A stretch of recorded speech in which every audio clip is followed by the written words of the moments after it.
Yes we are live now. Hello friends, this is Himanshi and welcome to let's learn. तो discuss करेंगे आज का set है आपका 22 दिसंबर पेपर 2। हमने कल पेपर 1 किया था। 30 क्वेश्चंस हम करने वाले हैं।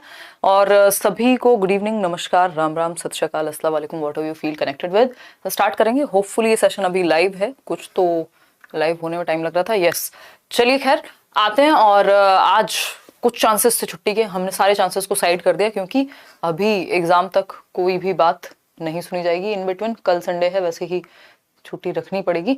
और किसी भी समय आपका सीटेट का जो इंफॉर्मेशन बुलेटिन है, जो एक डिटेल्ड नोटिफिकेशन है जिसमें सारी बातें क्लियर हो जाएंगी, कब एग्जाम होगा, कैसे होगा, क्या कहानी है, वो सब आपको पता लग जाएगा। तो उसके लिए हम अब बैठे हुए हैं ताकि आपका सिलेबस क्या है, कैसे स्ट्रेटेजी भी उसी हिसाब से फिर हम प्लान करेंगे कि जिस तरह से सीटेट ने जो भी उसमें दिया होगा डिटेल्ड नोटिस में। चलते हैं, समझते हैं कुछ क्वेश्चंस को। ये ऑनलाइन पेपर जो हुए थे उनका एनालिसिस है। लाइक शेयर सब्सक्राइब आप जैसे जैसे आएंगे करते जाएंगे। ये पीडीएफ आपको टेलीग्राम चैनल पे मिल जाएगा। कल वाला पीडीएफ शेयर नहीं हुआ है बट हो जाएगा। सभी गुड इवनिंग भाई फरजाना। चलिए फर्स्ट क्वेश्चन देखिएगा। 30 क्वेश्चन है। अच्छा, कल एक क्वेश्चन में जब हम बात कर रहे थे ना, वो जो आरपीडब्ल्यूडी वाला एक्ट था, तो उसमें जो मैंने आंसर आपको बताया था वही सही था।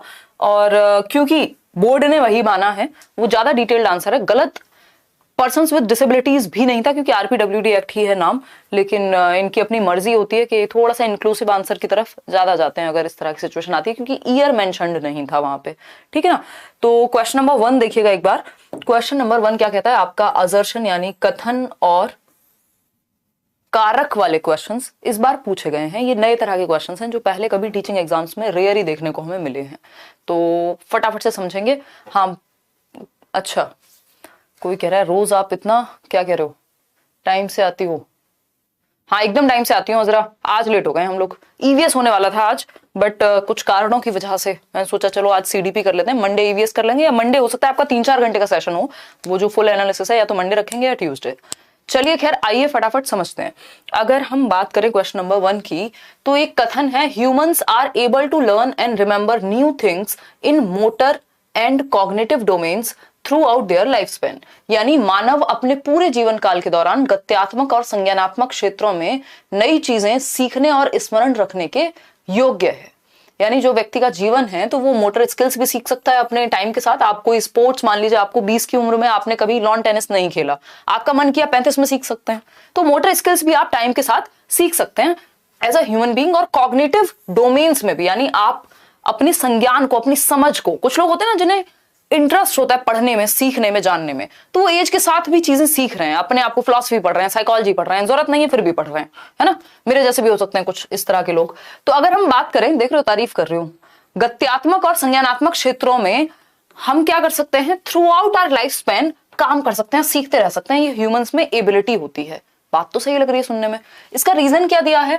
Outcome of a severely deprived childhood can be easily changed in later years. एक गंभीर रूप से पीड़ित बचपन के परिणामों को बाद के वर्षों में आसानी से बदला जा सकता है। मतलब ये पहले जो स्टेटमेंट था, जो कि बहुत अच्छी बात थी, इन्होंने क्या कहा? इन्होंने कहा कि भैया व्यक्ति जो ह्यूमंस हैं वो एबल हैं, उनमें वो क्षमता है कि वो जीवन भर सीखते रह सकते हैं, चाहे वो फिजिकल स्किल्स की बात करें या मोटर स्किल्स की बात करें या कॉग्निटिव यानी संज्ञानात्मक पक्ष, दिमाग की बात करें, वो डेवलप करते रह सकते हैं।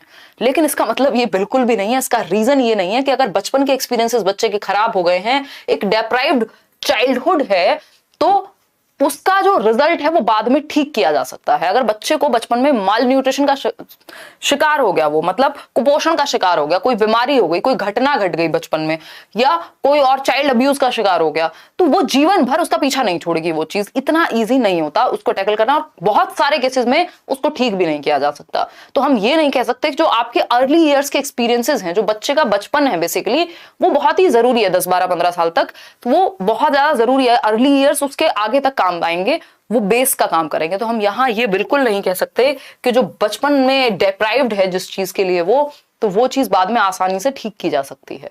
अगर किसी को कोई बीमारी हो गई बचपन में, ठीक से दवाई ना मिलने के कारण, खाना ना मिलने के कारण, अच्छा माहौल ना मिलने के कारण, तो बेस खराब हो गया ना, बेस बाद में कैसे ठीक होगा? तो ये बात फॉल्स है, गलत है।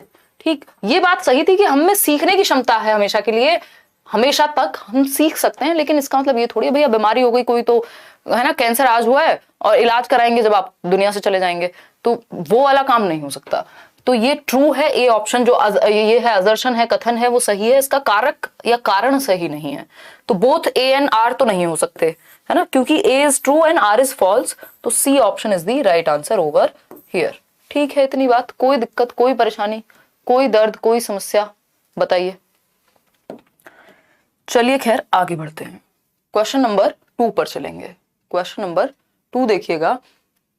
क्वेश्चन नंबर 2 कहता है which principle of development does the following example illustrate.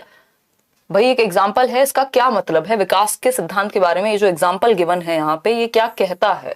तो एग्जांपल है the development of a child does not take a straight path, यानी बच्चे का जो विकास है वो रेखा में, सीधी रेखा में नहीं होता, स्ट्रेट पाथ नहीं है, स्ट्रेट लाइन नहीं है, it turns back and fourth, moves forward again, यानी बच्चे का जो विकास है वो ऐसे होगा, है ना, आगे पीछे आगे पीछे आगे पीछे। एक स्टेज में आपके हाथ पैरों की लंबाई, आपके शरीर की लंबाई बढ़ रही है, दूसरी स्टेज में लंबाई रुक गई है, लेकिन आपके अंदर क्षमता या पावर आ रही है, मतलब बैक एंड फोर्थ, आगे जाएगा विकास, फिर पीछे आएगा, कंसोलिडेट करेगा, मजबूती आएगी उसमें, और फिर आगे जाएगा। इसको स्पाइरल डेवलपमेंट का प्रिंसिपल कहते हैं, है ना। इसको क्या कहेंगे, प्रिंसिपल ऑफ यूनिफॉर्मिटी नहीं है, यूनिफॉर्मिटी तो सारी दुनिया में एक जैसी, advancement, yes, principle of spiral advancement, चक्रीय बढ़ोतरी या चक्रीय विकास का या वर्तुलाकार विकास का सिद्धांत कहते हैं। समझेंगे कि नहीं समझेंगे, हम बिल्कुल समझेंगे इस बात को। इस बात को समझने में किसी को भी कोई परेशानी, कोई दर्द, कहीं भी कुछ भी हो तो बता दीजिए। हाँ, हम आज बोले थे आसिफ कि आज ईवीएस कराएंगे, बट हम नहीं करा पा रहे हैं, कोई बात नहीं, मंडे करा देंगे, ठीक है ना, डोंट वरी। अभी चैप्टर्स भी कराने, एक प्लान, जैसे ही इन्फॉर्मेशन बुलेटिन भी आता है तो एक प्लान आपके सामने आ जाएगा कि क्या क्या हम कैसे कैसे करने वाले हैं सीटेट की तैयारी में।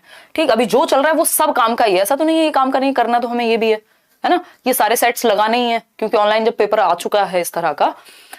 Development is unidirectional, single direction नहीं होती डेवलपमेंट की, याद रखिएगा, मल्टी डायरेक्शनल होता है, बहुआयामी। डिसकंटीन्यूअस नहीं, कॉन्टिन्यूअस माना जाएगा, जब तक प्याजे ना लिखा हो डिसकंटीन्यूअस के साथ नहीं जाएंगे। ठीक, तो B option is the right answer over here. आगे बढ़ेंगे क्वेश्चन नंबर 3 पर। क्वेश्चन नंबर 3 क्या कहता है भाई, समझ लेते हैं एक बार। क्वेश्चन नंबर 3 कहता है many parents demanded a ban on the popular cartoon show Shinchan, यानी बहुत सारे अभिभावकों ने ये डिमांड की कि भैया ये शिनचैन नाम के शो को बंद करो, क्योंकि हमारे बच्चों को बिगाड़ रहा है, उनको गलत व्यवहार सिखा रहा है, और बच्चे घर में भी ऐसे ही बात करते हैं जैसे वो शिनचैन में देख रहे हैं कि शिनचैन कुछ भी करता रहता है, तूफानी बच्चा है, परेशान करता है, बदतमीजी करता है, और ये शिनचैन देख देख करके बच्चे हमारे खराब हो रहे हैं। तो बहुत सारे पेरेंट्स ने ये कंप्लेंट की, और आपने देखा था एक टाइम पे शिनचैन जो है बैन भी हुआ था। ठीक है, कार्टून था, एक शो था, अभी भी आता होगा कहीं ना कहीं।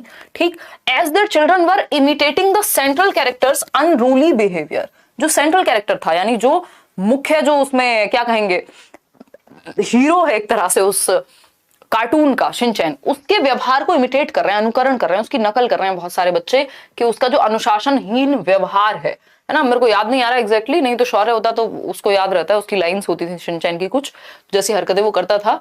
तो दिस इलस्ट्रेट्स डैश इज और are an important agency of socialisation, यानी इससे क्या पता लगता है, हमें देख लेते हैं क्या पता लगता है। बहुत से अभिभावकों ने लोकप्रिय कार्टून शो शिनचैन पर प्रतिबंध लगाने की मांग की, क्योंकि उनके बच्चे इस शो के मुख्य पात्र के अनुशासनहीन व्यवहार की नकल करने लगे थे, है ना। वो मम्मी को मिसेस मेहता कह के बोलेगा तो वही बोलेंगे, ठीक, हालांकि वो बाहर का शो था, मिसेस मेहता तो नहीं बोलता था, ठीक है ना। तो उस केस में अगर हम बात करें, अगर हम इस केस में बात करें तो इसका सिंपल सा मतलब है, यह बच्चों के सामाजिकरण, यानी समाज में रहने के जो तौर तरीके हैं उस पर जो प्रभाव है किसका, मीडिया का, है ना, मीडिया का, कि भाई जो वो टीवी में देखते हैं, कार्टून नेटवर्क पे देख रहे हैं, उससे उनको लगता है कि भैया जब शिनचैन बोल सकता है तो हम भी बोल सकते हैं, क्योंकि सामाजिकरण का एक मुख्य कारक है, या कहेंगे इंपॉर्टेंट एजेंट है मीडिया। ये पीयर्स में थोड़ा ना, शिनचैन उनका साथी थोड़ी है, बराबर में थोड़ी रहता है नेबरहुड में, कोई धर्म और रिलीजन की भी बात नहीं है, मीडिया का संबंध है इससे सीधा सीधा। तो A option is the right answer. Question number हम 4 देखेंगे और जवाब देंगे। क्वेश्चन नंबर 4 देखिएगा, थोड़ा सा ध्यान से आंसर करने की कोशिश कीजिएगा, ठीक है ना, फटाफट से, और जैसे जैसे आप लोग आएंगे लाइक शेयर भी करते रहेंगे। ओके अनु सिंह, धन्यवाद। चलिए खैर आप जवाब दीजिए, फिर हम आगे बढ़ेंगे, फटाफट से आप जवाब दीजिए। कल मुझे गांव जाना है, कल छुट्टी रखेंगे हम, संडे वार तो होगी, अच्छा कल तो संडे ही है वैसे भी, है ना, कल संडे वार तो होगी। एक इंटरव्यू है, बहुत दिन हो गए, कुछ इंटरव्यूज हमारे पास पेंडिंग है, वो आपको कल मिलेगा, एक इंटरव्यू और एक व्लॉग भी हमारे पास रिकॉर्डेड है, देखिएगा। Which of the following statement about progressive education, progressive education child centred education, याद कीजिए जॉन डीवी जिनको हम कह रहे हैं, लर्निंग बाय डूइंग यानी करके सीखने को महत्व देते हैं जॉन डूई। तो ये करके सीखने की जब हम बात कर रहे हैं तो कौन सी एक बात इस बारे में सही है? प्रगतिशील शिक्षण के विषय में बच्चा जहां एक्टिव होगा वही आंसर सही होगा, क्योंकि ये प्रोग्रेसिव एजुकेशन है, आगे बढ़ते हुए शिक्षा है जो समय के साथ बदल रही है, बेहतरी के लिए शिक्षा है। तो पहला ऑप्शन है इट इन्वॉल्व्स लेक्चर मेथड। देखो लेक्चर मेथड चाइल्ड सेंटर्ड नहीं होता और प्रोग्रेसिव एजुकेशन पूरी तरह से चाइल्ड सेंटर्ड है, तो ये आंसर गलत हो गया, क्योंकि लेक्चर मेथड क्या है? Chalk and talk method. Chalk का इस्तेमाल किया, टॉक का इस्तेमाल किया, बच्चे बोर हो रहे हैं सो जाएं, कोई फर्क नहीं पड़ता। तो लेक्चर मेथड वैसे भी बड़े बच्चों के लिए ठीक होता है, वैसे बोरिंग मेथड है एक व्याख्यान विधि। बी ऑप्शन है इट इन्वॉल्व्स इंडिविजुअलाइज्ड लर्निंग, हमने ज्यादातर इसी से पढ़ाई की है हमारे एजुकेशन सिस्टम में। बी ऑप्शन है it involves individualised learning test at the end of the year and ranking. देखो रैंकिंग हो रही है, लास्ट में सिर्फ साल के अंत में टेस्ट लिए जा रहे हैं, ये भी चाइल्ड सेंटर्ड मेथड नहीं है। आप over the period of time throughout test वगैरह चलते रहते हैं और रैंकिंग नहीं होती, लेबलिंग नहीं होती, बच्चों पे ठप्पा नहीं लगाना होता। सी ऑप्शन है it involves experimental learning and assessment through a variety of methods. ये बात सही है, बच्चे यहां सबसे ज्यादा एक्टिव रहेंगे।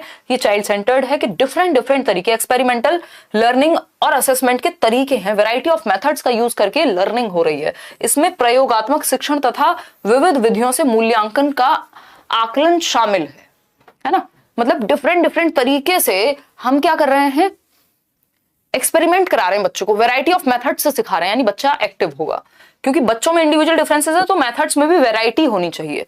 फिर आता है D option, it involves programmed instruction and use of rewards. Reward दे दे के कोई लंबा गेम नहीं चलने वाला, लर्निंग जो है for the sake of learning होनी चाहिए, ना कि रिवॉर्ड के लिए। तो C option is the right answer. आगे बढ़ेंगे, क्वेश्चन नंबर 5 देखिए।